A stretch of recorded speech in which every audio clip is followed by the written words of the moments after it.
Carta de Paulo aos Romanos, capítulo 4. Hoje faremos a leitura dos versos 13 a 17. Então acompanhe comigo a leitura. Diz assim o texto bíblico: a promessa de que seria herdeiro do mundo não veio a Abraão ou sua descendência por meio da lei, e sim por meio da justiça da fé. Pois se os da lei é que são os herdeiros, anula-se a fé e cancela-se a promessa. Porque a lei suscita a ira, mas onde não há lei, também não há transgressão.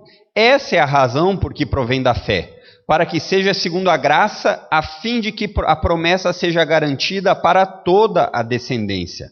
Não somente a descendência que está no regime da lei, mas também a descendência que tem a fé que Abraão teve, porque Abraão é o pai de todos nós. Como está escrito: eu o constituí por pai de muitas nações. Diante daquele em quem Abraão creu, o Deus que vivifica os mortos e chama à existência as coisas que não existem. Isso era uma palavra de oração? Então feche os olhos por mais um instante e baixe sua cabeça. Pai Santo, mais uma vez nós temos a Tua palavra aberta. Te agradecemos pelo privilégio que temos de podermos estudá-la. E pedimos que o Senhor nos ajude com as nossas dificuldades, tanto intelectuais, quanto com as nossas dificuldades morais, porque tantas vezes a Tua palavra vai nos ensinar coisas que achávamos que eram certas e não são. Tantas vezes vamos ser confrontados com a nossa tradição. Tantas vezes vamos ser confrontados com aquilo que nos é mais fácil de fazer. Mas que o Senhor nos ajude a sermos edificados por meio da Tua palavra. É o que nós te pedimos em nome de Jesus. Amém. Então, queridos, apenas dando uma breve recapitulação aqui, como os irmãos estão acostumados, a nossa pregação aqui aos domingos, a pregação da igreja, ela é expositiva e sequencial, ou seja, nós estamos no capítulo 4 porque já foi exposto até aqui. Então começamos no capítulo 1, 2 e assim por diante. E o contexto histórico aqui da carta de Paulo é o seguinte: ao terminar de fazer sua terceira viagem missionária, o apóstolo Paulo escreve para a igreja de Roma. E essa igreja, ela não era uma igreja fundada por um apóstolo. Não foi um dos discípulos diretos de Jesus que fundou essa igreja. É muito provável, tendo base histórica dos acontecimentos, que essa igreja tenha sido fundada por um dos discípulos que teve naquele evento chamado Pentecostes lá de Atos. Vocês lembram?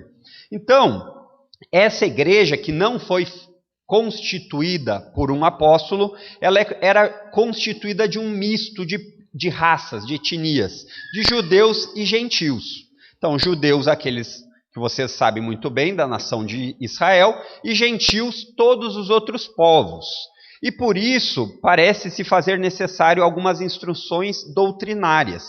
Explicações que é o que nós vamos ver na carta, Paulo faz para deixar claro que não existe distinção entre ser judeu e gentil no quesito salvação. Não faz diferença se você é um judeu ou não. O meio pelo qual você vai ser salvo é o mesmo, por meio da fé. E Paulo escreve isso num período aproximadamente entre 55 e 58 depois de Cristo, e vem da cidade de Corinto, outro lugar onde Paulo estava. E nós vamos chegar no final dessa carta e vamos ver como Paulo gostaria muito de ir lá. Ele escreve e ele demonstra o desejo de visitar como um missionário essa igreja, porque essa era fazia parte do objetivo de Paulo como missionário. E é importante também sabermos que nesse período as perseguições propriamente do Império Romano ainda não haviam sido realizadas, não havia começado. Quando eu digo aqui, não é que não existia perseguição, mas não institucionalizadas, como parte do governo perseguindo, o Império Romano perseguindo os cristãos, certo? E temos aqui que agradecer a Deus por isso, porque por Paulo não conseguir ir a Roma, temos um grande resumo teológico, sistemático a respeito do Evangelho. Então você nota que até nisso existe a providência de Deus. Nós temos essa maravilhosa carta porque Paulo não conseguiu ir até lá. Talvez se ele tivesse conseguido ir, não existiria a carta. Então, qual é a base aqui para nós chegarmos no capítulo 4? Paulo começa a apresentação, lá no capítulo 1, comum para a literatura da época. Eu sou Paulo, apóstolo, assim, e vai descrevendo. Depois, Paulo vai rapidamente tratar do tema principal da carta, nos versos 16 e 17 do capítulo 1, que é a justiça pela fé. Depois disso, do capítulo 1, 16 e 17, até agora, Paulo está explicando, principalmente nos capítulos 2 e 3, o estado da humanidade. Que não existe diante de Deus ninguém que pode arrogar para si a característica de justo. Olha, eu mereço ser salvo porque eu sou uma pessoa boa. Olha, eu não acredito que eu seja pecador, porque eu vejo... Paulo ele já gastou o tempo aqui mostrando que não existe ninguém que possa dizer isso de si. Nem judeus, nem gentios, nem gregos. E não importa a etnia que tenha, Paulo já falou, no capítulo 2, os judeus se sentiam especiais porque eles receberam a lei de Moisés, a revelação escrita, eles tinham o sinal da circuncisão, que era o pacto com Deus. Tudo isso é real, mas nada disso dava uma característica diferente para a salvação. Paulo falou isso. Todos estão, sem distinção, em uma situação terrível. Inimizade contra Deus. Esse é o ponto da carta de Paulo. E nós percebemos que agora no capítulo 4, Paulo ele está utilizando exemplos, principalmente para a nação de Israel. Para quê? Porque os israelitas eles tinham muitos exemplos de heróis na fé. E talvez o maior exemplo para o israelita, quase certamente, era Abraão, o pai da fé. Aquele que começou a jornada da fé em que a nação de Israel foi inserida. E, provavelmente, para responder algumas possíveis objeções feitas equivocadamente pelos judeus, do tipo assim, olha, mas nós somos o povo da lei, nós somos o povo da promessa, nós recebemos os patriarcas, é de nós que vem. Está entendendo? Então faz sentido. E talvez por causa disso... Paulo vai deixar claro que até mesmo Abraão, o exemplo de Abraão, de que ele não foi justificado diante de Deus, ou seja, ele não teve uma posição diante de Deus de uma pessoa justa por meio de suas obras, por meio de esforço pessoal, mas conforme o capítulo 4 nos ensina, Abraão alcançou esse status por meio da fé, da confiança em outro, que não ele próprio. E é importante que, quando você escuta aqui a gente falando a respeito de verdadeira fé, ela quer dizer a fé bíblica. Por quê? Porque nos nossos dias, fé pode estar relacionado com um monte de coisas. Pensamentos positivos a respeito de algo, ou então você acreditar que vai dar certo alguma coisa.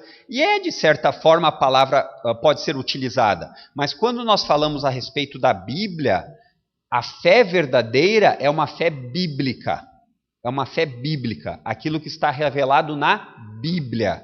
E eu gostaria de destacar pelo menos mais 3 características da verdadeira fé nesses textos com vocês.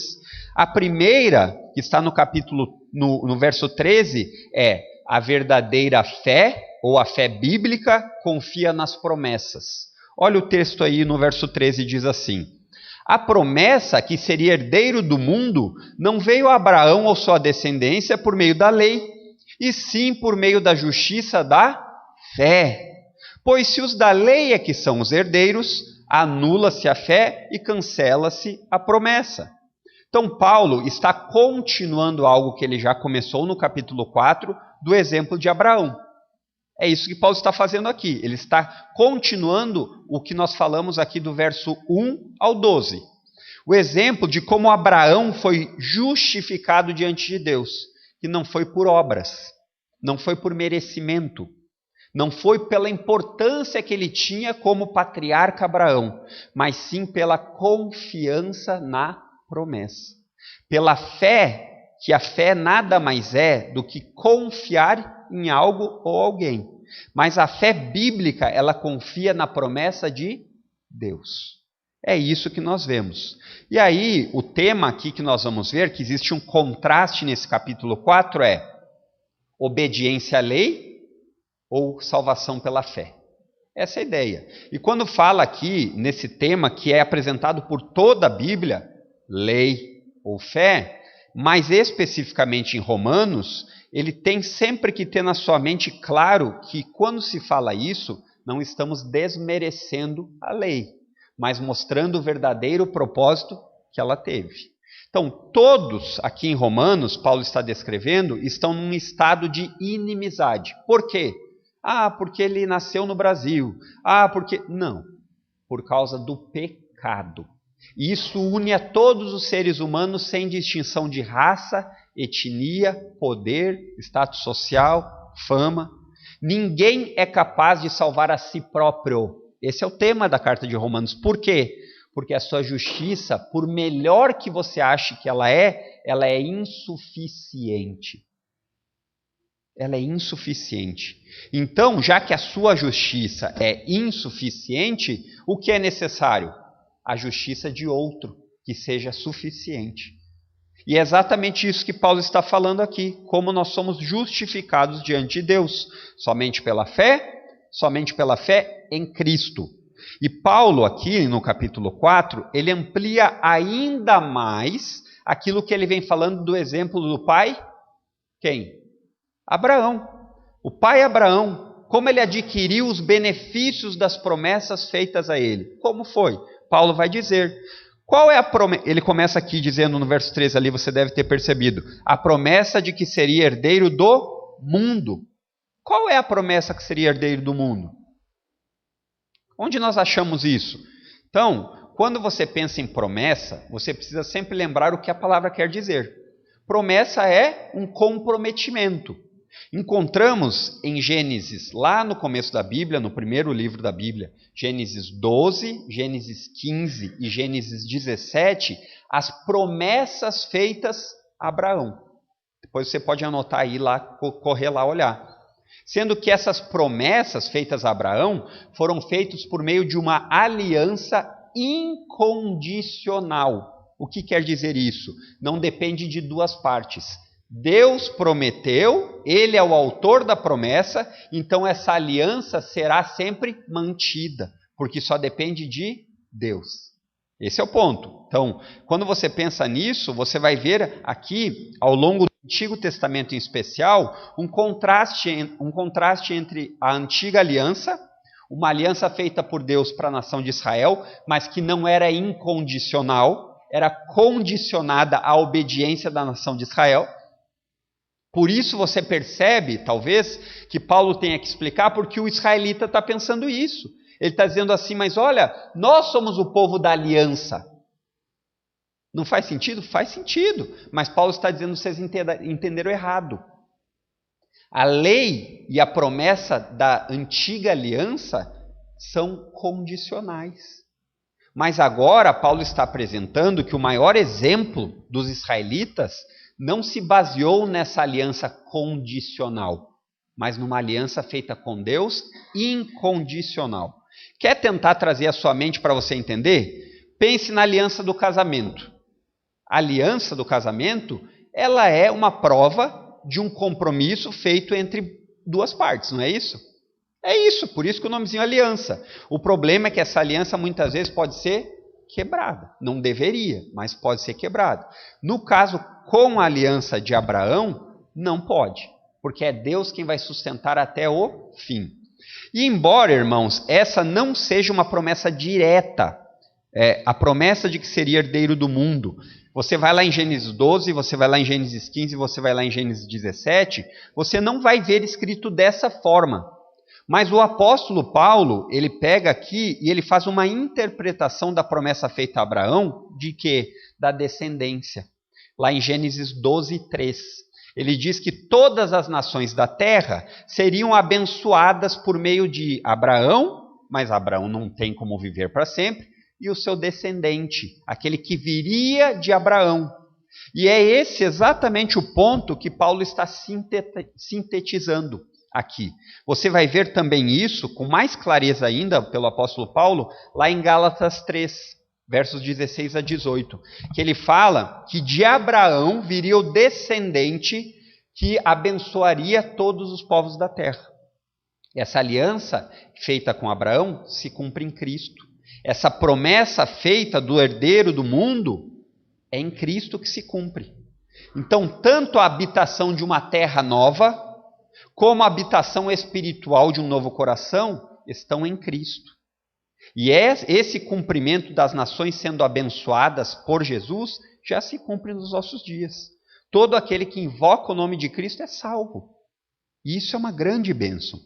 Então, Cristo sempre deve ser o seu alvo. Por quê? Porque é em Cristo que você tem participação de todas as promessas feitas. Por quê? Porque as promessas foram feitas a Abraão e o seu descendente. Então você, para participar das promessas, você precisa estar unido no descendente. É como se Jesus fosse a raiz da árvore e nós os galhos. Aquele que não está enraizado não tem galhos. Em Cristo, nós temos o sim de Deus. É isso que Paulo vai falar lá na segunda carta aos Coríntios, capítulo 1, verso 20.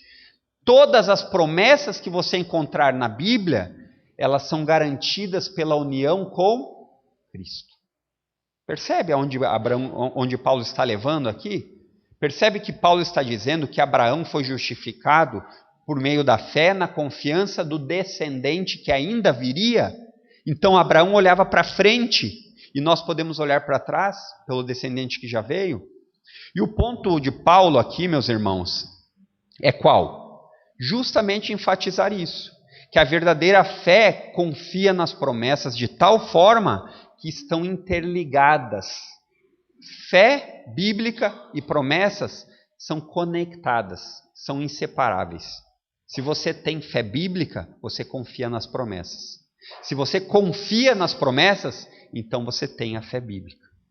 E a ideia aqui do apóstolo Paulo ele diz assim, a promessa de que seria herdeiro do mundo não veio a Abraão ou sua descendência por meio da lei, e sim por meio da justiça da fé.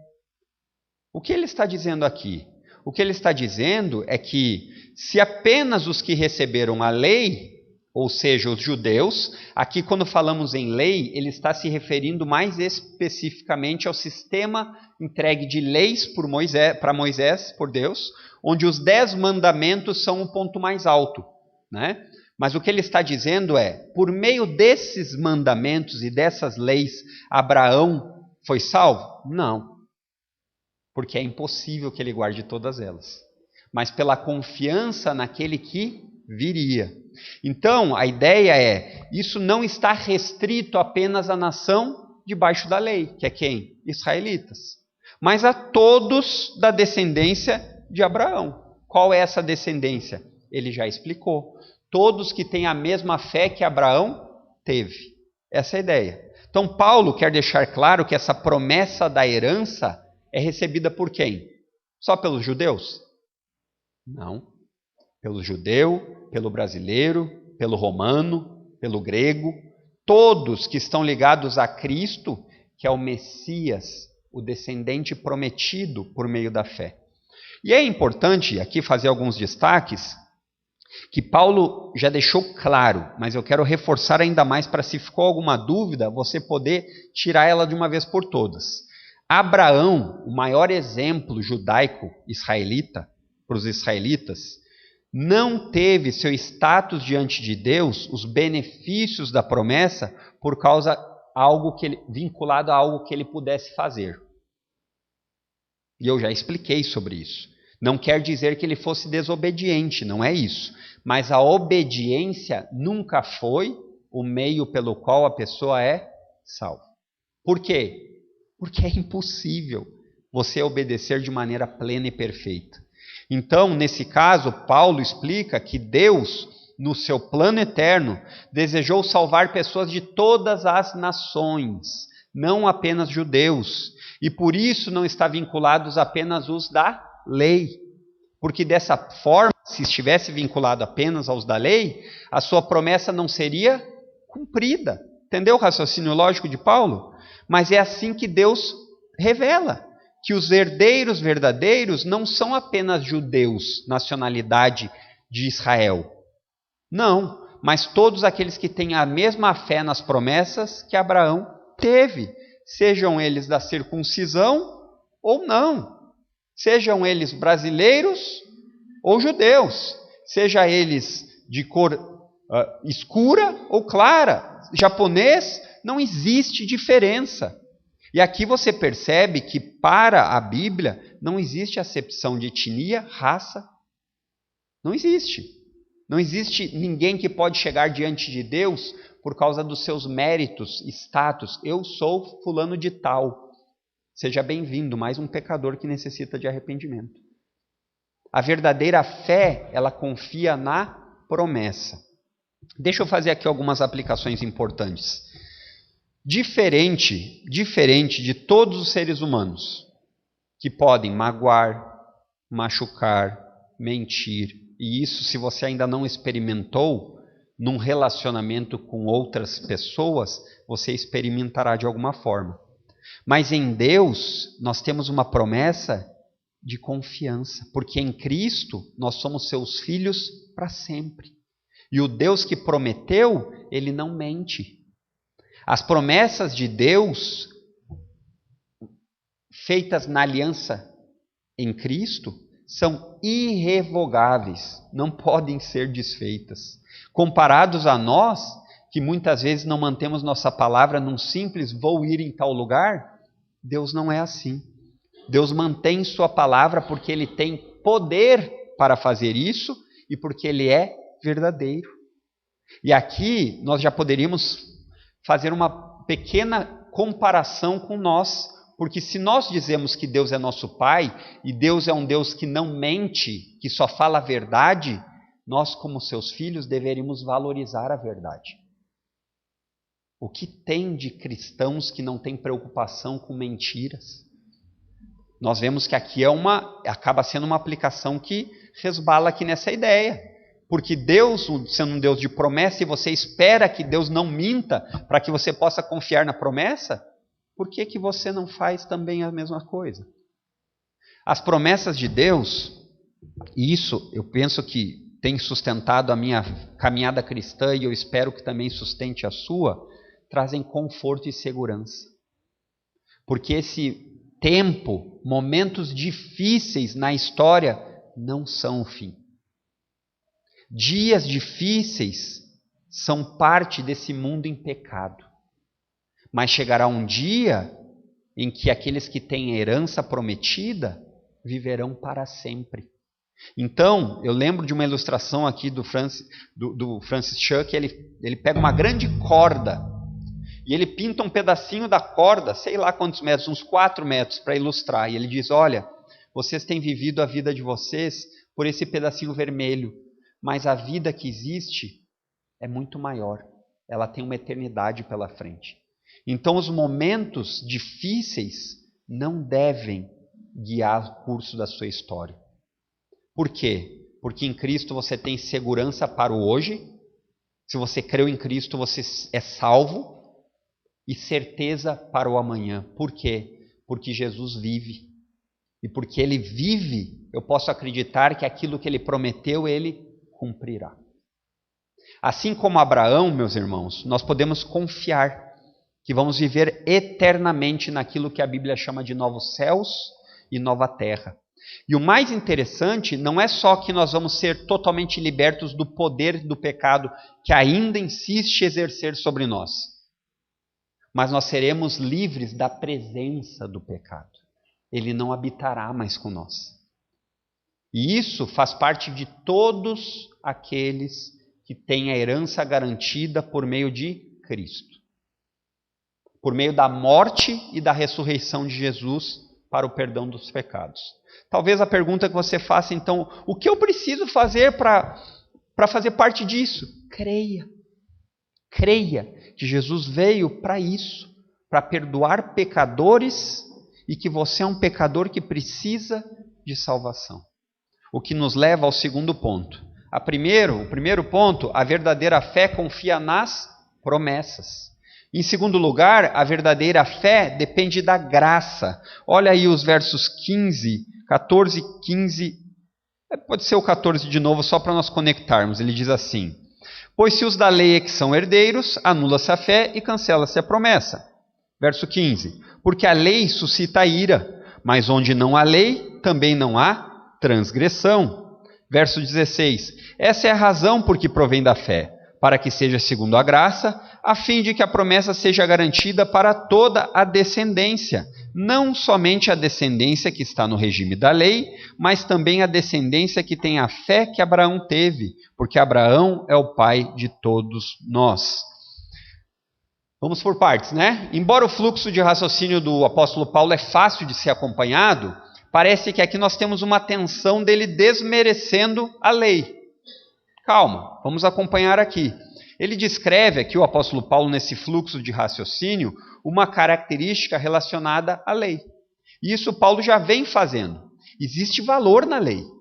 A lei não é sem valor. Existe valor nos privilégios que o povo de Israel recebeu. Mas isso deve ser apenas como um recebimento daquilo que eles não mereciam. Graça imerecida. Não para orgulho. Nós temos a lei. Nós temos... Não. Mas para receber isso com humildade. Os privilégios. E Paulo vai explicar aqui mais uma vez que embora a lei de Deus, para conhecermos a sua vontade, seja santa, ela aponta para outro lado. Ela mostra a nossa incapacidade de obedecê-la como deveríamos.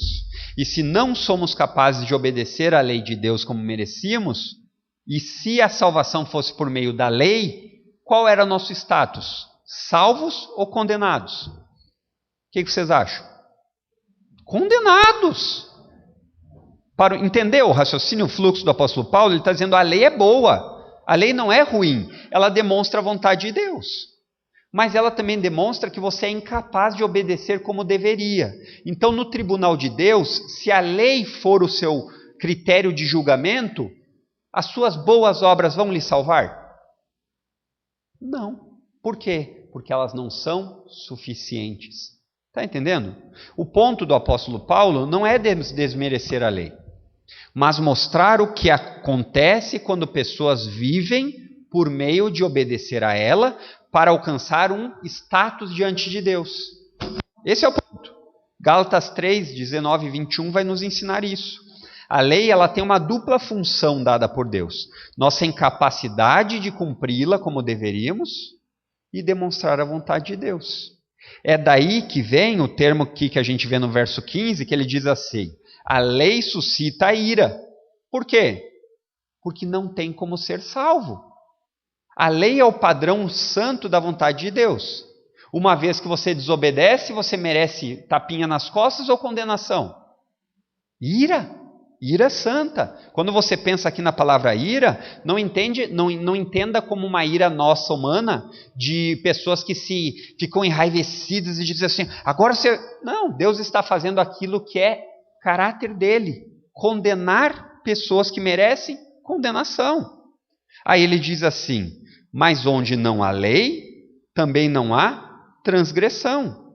Aonde Paulo está falando isso? Ele diz o seguinte, olha, a lei demonstra a nossa incapacidade de cumprir. E já que a lei de Deus ela tem linhas que demonstram, olha, você deveria vir só até aqui. Quando você passa dessa linha, você está transgredindo. É essa a ideia. É como se você tivesse uma linha para seguir e você não consegue seguir nessa linha. Ou então, quando você tem um alvo para acertar e você erra o alvo. É essa a ideia. E por causa disso, dessa transgressão, a lei desperta a ira.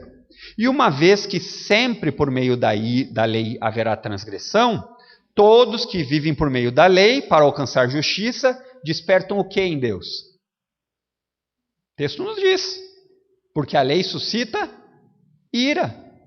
Então, quem vive para obedecer e ser salvo por meio da obediência, incluindo especificamente a nação de Israel, ao invés de acumular salvação, acumula juízo, ira. Por meio da lei sempre haverá transgressão. Aí talvez o ponto que a gente fica pensando, e o texto vai falar a respeito disso, então a lei é ruim.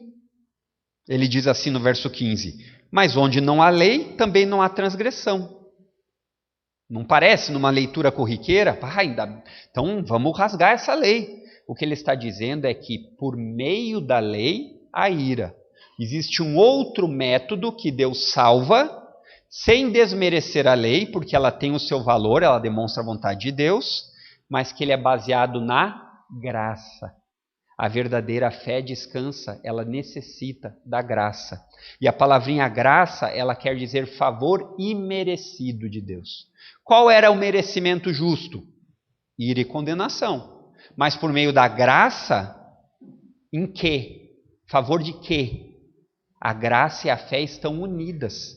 A fé de que nós somos salvos por não méritos nossos, mas por causa daquilo que Cristo fez. Entendeu? Por isso que ninguém vai conseguir atingir o padrão de justiça de Deus. Ninguém. Ninguém. É impossível. Por culpa de Deus? Não. Nossa culpa. Nossa culpa. A culpa é nossa. Os seres humanos são culpados. Ah, mas o padrão de Deus é muito alto. Por isso que é por graça. Para que você corra para aquilo que você precisa. Se você entende que é um favor imerecido, qual é a próxima etapa? A próxima etapa é correr para essa graça. E isso não deveria não deveria nos trazer peso, mas deveria nos trazer uma esperança de que todos nós, descendentes espirituais de Abraão, por crer da forma que Abraão creu, podemos ser salvos. Somos salvos, sem distinção, sem etnia, sem raça, mas por causa de confiar na promessa. De que o descendente de Abraão, Jesus Cristo, veio a esse mundo para salvar pecadores. Essa é a promessa. E é tão simples que qualquer criança, a partir de, penso eu, alguns mais rápidos, elas já entendem. Não estamos falando que para isso você precisa ser um doutor em teologia, mas essa mensagem é indispensável. A verdadeira fé, ela entende a dependência desse favor imerecido. É a graça de Deus quem garante o cumprimento dessa promessa de salvação para todos os descendentes. Todos os que estão unidos em Cristo têm o perdão dos pecados, têm a salvação, têm a vida eterna. E ao compreender que tudo isso provém de graça e não favor, não algo que Deus deva a você, é graça. Deus não deve nada a você a não ser a justa retribuição pelos seus pecados. E é duro escutar isso, porque tantas vezes nós nos achamos pessoas boas. E às vezes, de fato, comparando com o vizinho, nós somos bons. Mas a comparação é num nível vertical entre você e Deus.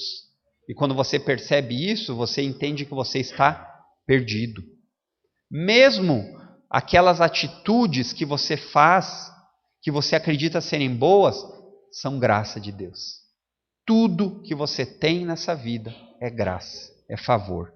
E o raciocínio do apóstolo aqui, ele é muito claro e muito simples. O cumprimento das promessas relacionadas à salvação, mesmo em Abraão, o pai da fé, são cumpridos por meio da obediência. É isso? Se é isso, eu vou voltar ao texto, vou começar a explicar de novo. Não é isso. Mesmo Abraão não foi justificado, salvo diante de Deus, por obediência, mas por meio da fé e graça. É assim que acontece. O favor imerecido de Deus é alcançado por meio da nossa confiança em Jesus. É simples, mas isso muda tudo. Paulo já explicou quem são os descendentes.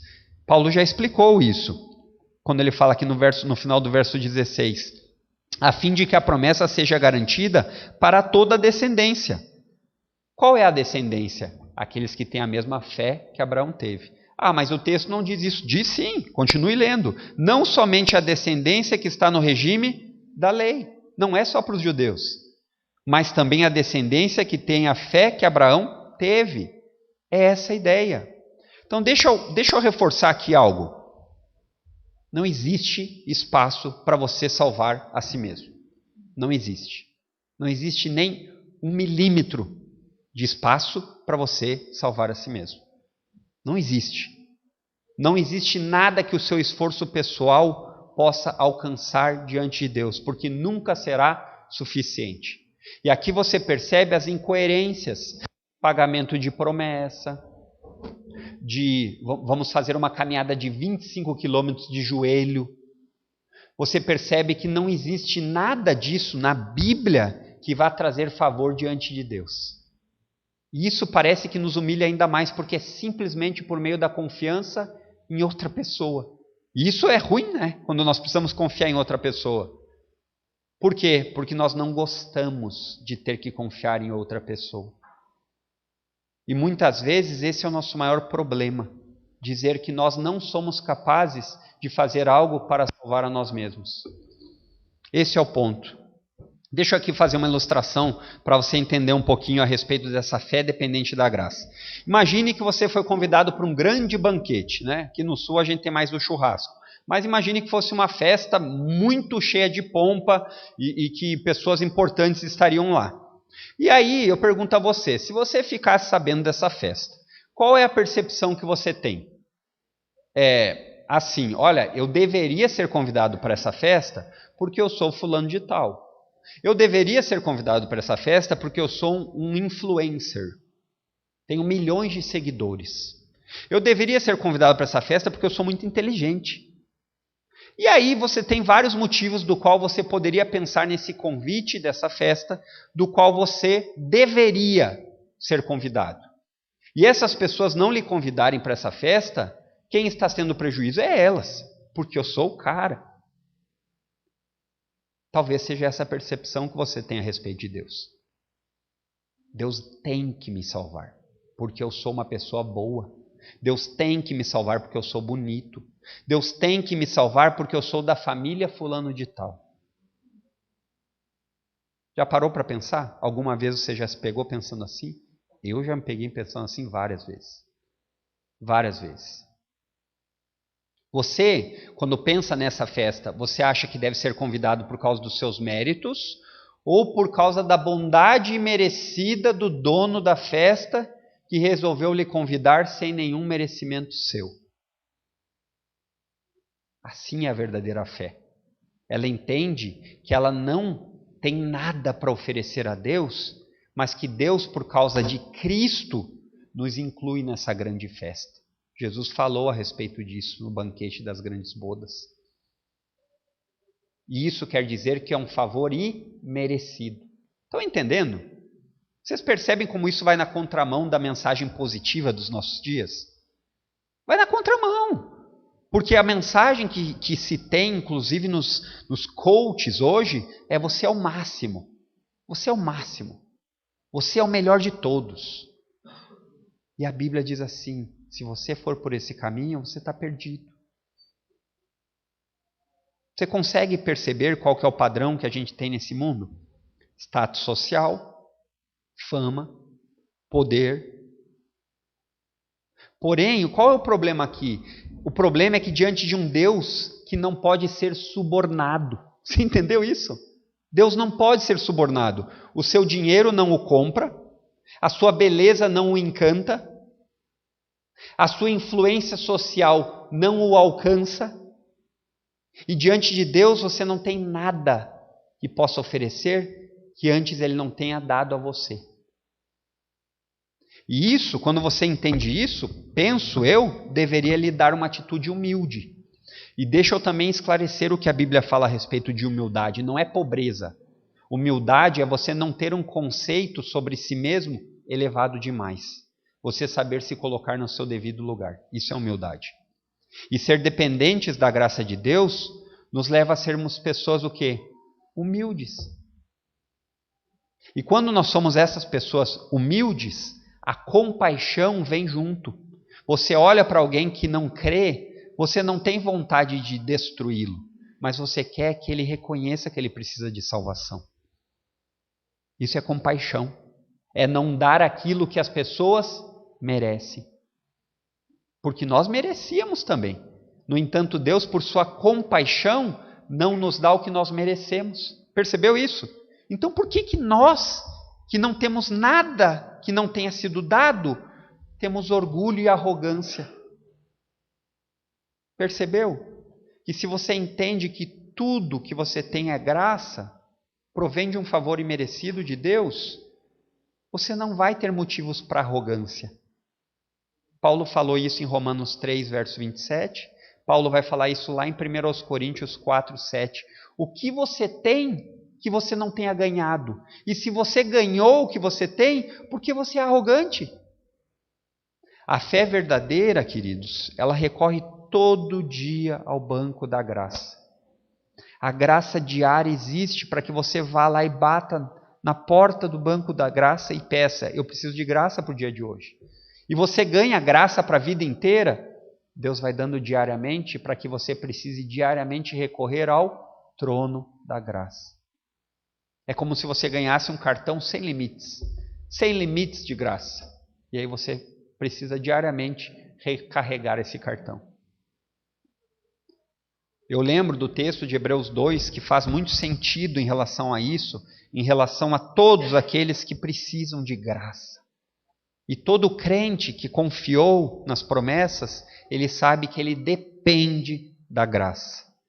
E ele diz assim lá em Hebreus 2, portanto, aproximemo-nos do trono da graça, se aproxime do trono da graça, a fim de receber misericórdia e encontrar graça para aquilo que você precisa. Recorra à graça, diariamente. Em primeiro lugar, a verdadeira fé confia nas promessas. Em segundo lugar, a verdadeira fé depende da graça. E em terceiro lugar, verso 17, a verdadeira fé não se limita ao que os olhos podem ver. A verdadeira fé não se limita ao que os olhos podem ver, diz lá, verso 17. Como está escrito, eu o constituí por pai de muitas nações, diante daquele em quem Abraão creu, o Deus que vivifica os mortos e chama à existência as coisas que não existem. Você percebe que Paulo novamente cita uma promessa a Abraão. Você percebe que quando existe assim, está escrito, quer dizer que a Bíblia já ensinou isso. E Paulo faz muito isso na carta aos Romanos, porque o povo, especificamente do judeu, ele tem muito valor na palavra, na lei. Então Paulo diz assim, olha, vocês não escutam, mas está escrito. Não é minha opinião pessoal, eu estou tirando da onde está escrito.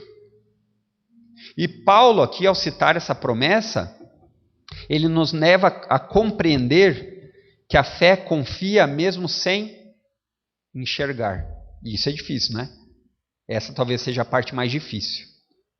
Mas ela confia sem enxergar não porque ela é cega, que é o que muitas vezes no meio evangélico a gente escuta, né? Você tem que confiar e pronto. Mas me explica um pouco essa fé. Não, só confia, sem entender. Não, você tem que entender sim.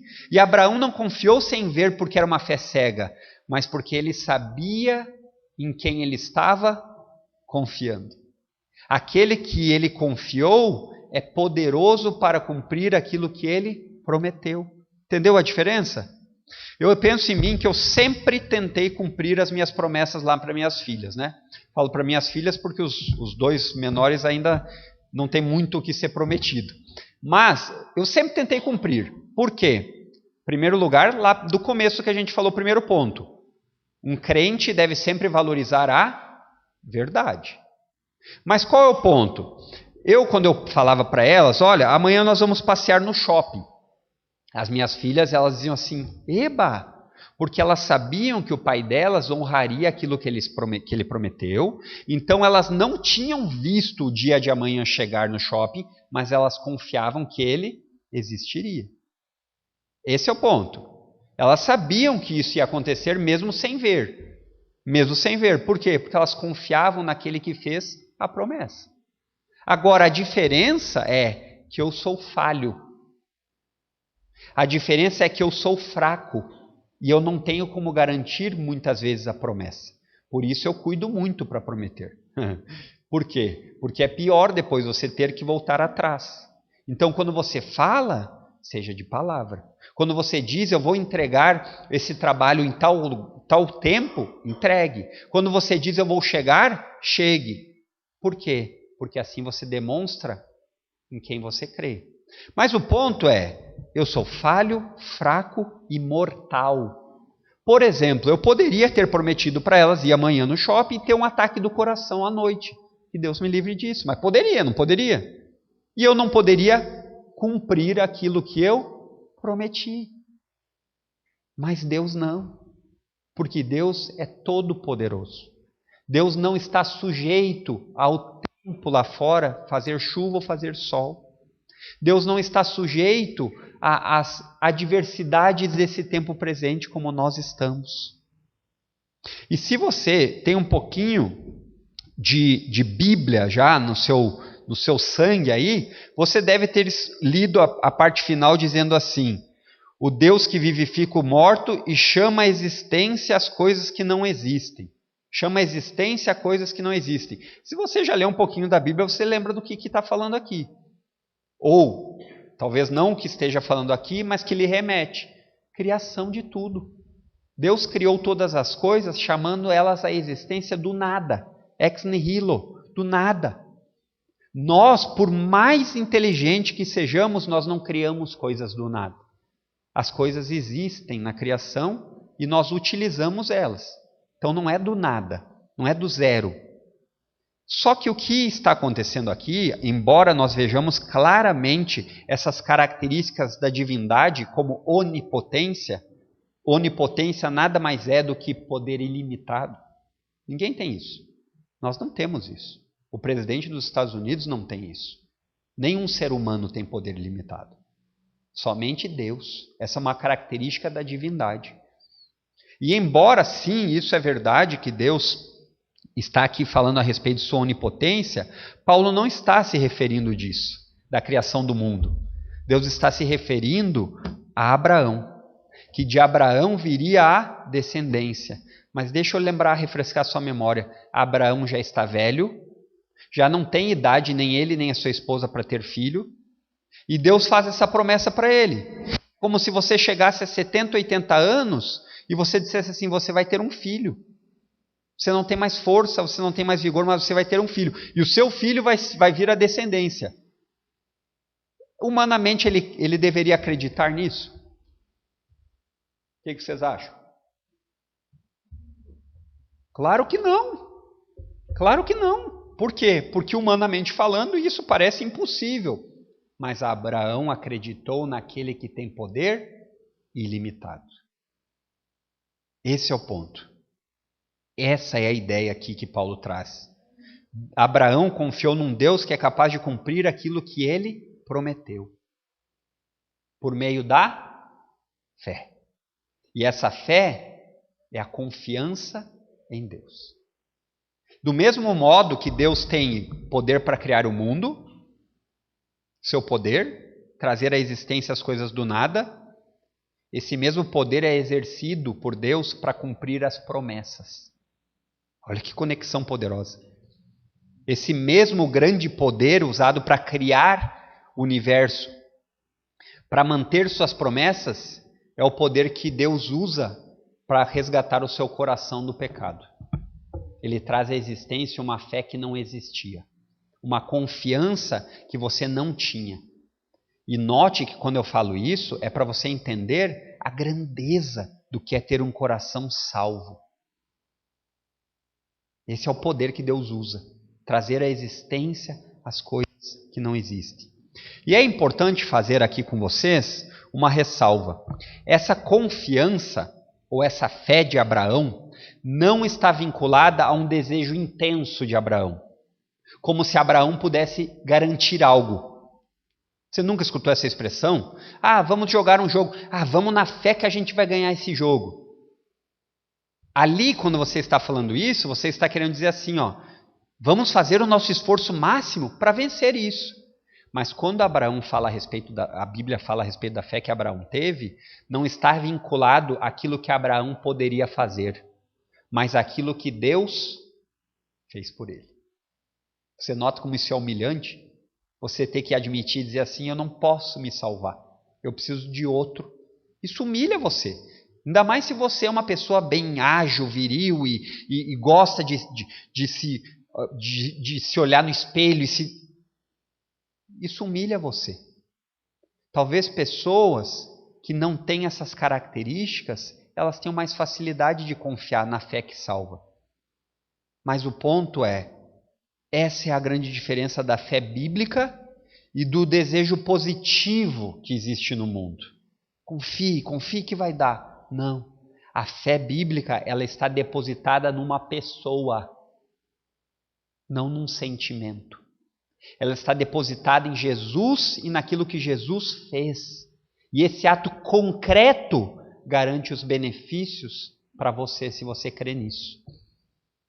Essa é a grande diferença. Deus é o autor dessa fé e é o consumador, aquele que sustenta até o fim. Por isso, a verdadeira fé não se limita apenas aos que os olhos podem ver. Por quê? Porque quando as adversidades vêm, os meus olhos ficam cegos. Se você está passando por algum momento difícil, você sabe do que eu estou dizendo. Você sabe que nos momentos em que nós estamos com dificuldade, sejam elas das mais diversas, pequenas ou grandes, nós parecemos que ficamos cegos. Porque nós não vemos o resultado acontecendo. E essa é a diferença. Você pode confiar com certeza de que o Deus que prometeu irá cumprir. É assim que a fé caminha, de fé em fé, de glória em glória. Lembram? Não é que nós já estejamos completos, mas nós continuamos olhando para o alvo. O alvo está lá na frente, a linha de chegada está lá. E a gente precisa crer em Cristo para ter a certeza de que nós chegaremos. Não porque nós temos os nossos próprios esforços, mas porque Deus prometeu. Dor, sofrimento, lutas não são capazes de soterrar a fé em Deus. E esse é um grande privilégio saber disso, porque não depende de nós. Deus é o autor e o garantidor dessa fé. E essa garantia do poder soberano de Deus, quando eu falo em poder soberano, o que eu estou querendo dizer é que Deus não precisa pedir permissão a ninguém. E que nada que existe na criação dele pode fazer ele mudar o seu curso por obrigação. E quando nós enxergamos isso, então as lutas do tempo presente se tornam mais fáceis. Não completamente sem dor, porque nós ainda continuamos lutando. Nós ainda continuamos lutando. E esse é um exercício que nós precisamos fazer cada vez mais. Conhecer as promessas de Deus. Eu lembro de um livro do John Piper que eu li há um tempo atrás, e virem, com frequência eu visito ele de novo, que é Graça Futura. E ele diz que as promessas de Deus são como você estar indo nessa vida. A vida ser uma estrada, você estar de carro e aí caiu lama no seu para-brisa. Você consegue continuar enxergando o caminho que você deve ir? Não, não consegue. As promessas de Deus são como um limpa-vidros. O para-brisa precisa todo dia ser limpo da lama que fica obscurecendo a passagem. E isso nós conseguimos por meio das promessas. Mas nós precisamos conhecê-las. Então deixa eu fazer duas coisas aqui, dois apelos. Deixa o primeiro para você que ainda não creu em Jesus. Se você entendeu aqui essa manhã a necessidade que você tem de um Salvador, se você ainda achava que você não precisa de um Salvador porque é uma boa pessoa, não perca mais tempo. Não acredite nessas falsas promessas que eu vou falar para vocês. E eu, pelo contrário, lhe convido a abandone essas falsas promessas. A primeira delas é: todos os caminhos levam a Deus. Essa é uma falsa promessa. Só há um mediador entre Deus e os homens, e ele é Cristo Jesus. Não existem outros caminhos. A Bíblia ensina isso. Não sou eu com minha boa vontade. Eu até confesso aos irmãos aqui, acho que é um pecado, que eu até que gostaria que tivessem mais caminhos, porque seria mais fácil. Mas não é a minha vontade. A palavra de Deus diz que não é assim. E só existe um caminho. E é tão específico que esse caminho é estreito, a ponto que você não dá a mão para o seu filho e leva ele junto para ser salvo. A salvação é individual. Porque o Deus é um Deus pessoal, a sua salvação deve ser pessoal também. Então, a placa da Igreja Bíblica Luz do Mundo não lhe salvará. Os seus pais crentes não lhe salvarão. O seu filho crente não salvará o pai. Não.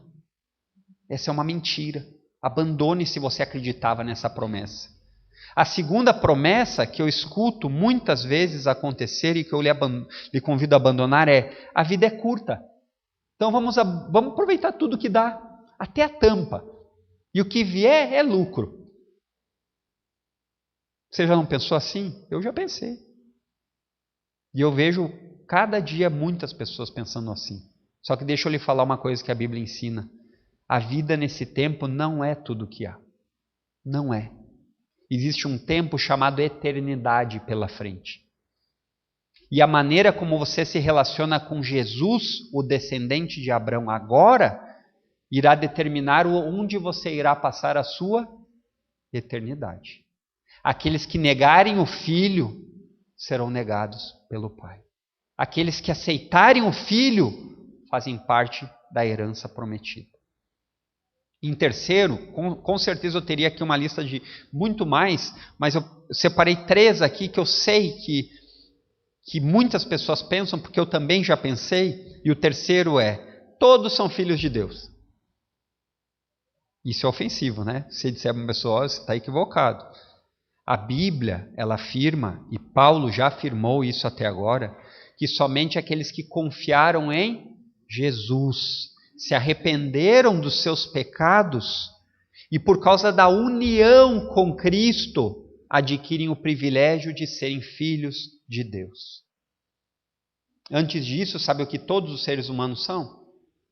Criaturas de Deus. É verdade que Deus criou, mas para ter o relacionamento de pai, só é possível por meio do Filho. Se arrependa se você pensava ainda em alguma dessas promessas como coisas palpáveis na sua vida. Porque o ponto é o seguinte, isso é o que eu estou falando é bíblico. A Bíblia pode estar errada e você não perde nada. Mas se a Bíblia estiver certa, você continua perdido. Agora deixa eu me dizer uma palavra de incentivo. Se você é crente, se você já creu em Jesus, e eu gostaria de compartilhar algumas das promessas que têm sido parte da minha vida nessa jornada. Pela luta, muitas vezes pelo sofrimento, pela tristeza, pela depressão. Crente fica depressivo. Né? Essa talvez fosse uma promessa para não escutar no andar de cima ali, das falsas. Crente não fica doente, crente não fica triste. Isso é mentira. Mas é verdade que nós temos motivos para não ficar. E o primeiro que eu queria compartilhar com vocês é: quando eu estou ansioso a respeito de algo na minha vida que eu não tenho controle, eu lembro da promessa de Isaías 41:10, e eu sei que muitos têm feito essa mesma promessa, que diz assim: não tenha medo, pois eu estou com você. Não desanime, porque eu sou o seu Deus.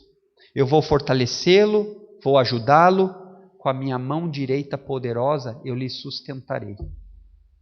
Eu já perdi a conta de quantas vezes eu preguei a mim mesmo esse texto. Já perdi as contas. No espelho, deitado, olhando, caminhando, já perdi as contas. Depois, muitas vezes, eu fico preocupado a respeito do cuidado de Deus com alguma circunstância ou algo que eu tenha que enfrentar que é novidade. E aí eu me lembro de Romanos 8:31. Se Deus é por nós, quem será contra nós? Entende o raciocínio do apóstolo Paulo? É assim: o maior de todos é a seu favor. Por que você teme? Aquele que de fato tem o poder da vida e da morte está do seu lado. Por que você não confia nisso? Essa aqui talvez faça sentido só para os da minha idade para frente, né? Quando eu fico preocupado com a velhice que está chegando, com a idade que dia a dia você vai vendo que você não é invencível como você achava, você vai vendo que você não pode comer 10 McDonald's como você comia. Eu lembro disso em Isaías 46:4, que diz assim: mesmo na sua velhice, quando tiverem brancos os seus cabelos, sou aquele que o sustenta. Eu o fiz e o levarei. Eu o sustentarei e o salvarei. Ou então, quando eu fico perturbado sem entender o porquê de algo, e eu creio que nós várias vezes já pensamos assim, esse daqui tem sido um luzeiro no meio dessa escuridão de Romanos 8, 28. Todas as coisas cooperam para o bem daqueles que amam a Deus. Eu não entendo, mas eu confio que de alguma forma que eu não entendo, tem um objetivo bom para a minha vida.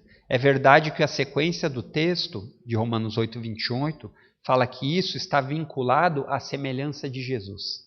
Todas as coisas cooperam para o bem daqueles que amam a Deus para se tornarem semelhantes a Cristo. Depois ainda, quando eu fico ansioso com relação à morte, quando eu penso a respeito da morte, e é um pensamento que eu sugiro aos irmãos fazer, porque esse intruso do mundo, ele é verdade que não tem poder eterno sobre nossa vida se nós estamos em Cristo Jesus, mas ainda assim nos aperta.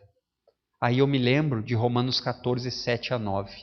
Nenhum de nós vive para si mesmo, ou nenhum de nós morre apenas para si. Se vivemos, vivemos para o Senhor. Se morremos, morremos para o Senhor. Assim, quer vivamos ou morramos, pertencemos ao Senhor.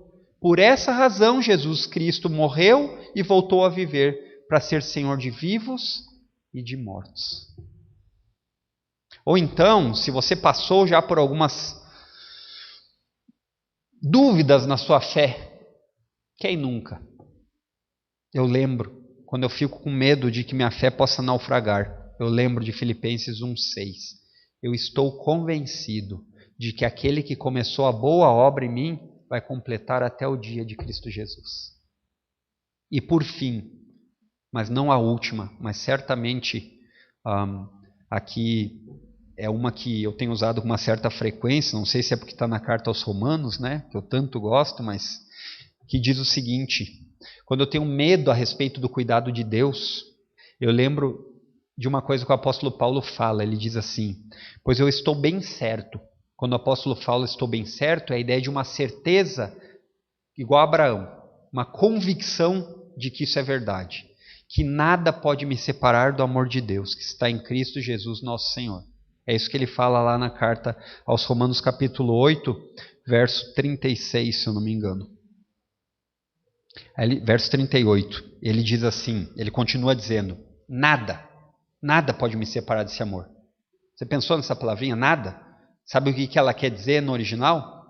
Nada, nenhuma coisa, nada, não existe, nem doença, ele diz nada, nem a morte, nem a vida, nem os anjos, nem os demônios, nem o que está acontecendo hoje, nem o que vai vir no futuro, nem poderes, nem altura, nem profundidade, nada, nem qualquer criatura pode me separar do amor de Deus que está em Cristo Jesus, nosso Senhor. Essas são algumas promessas que têm me ajudado na caminhada cristã. E eu sei que os irmãos também sofrem.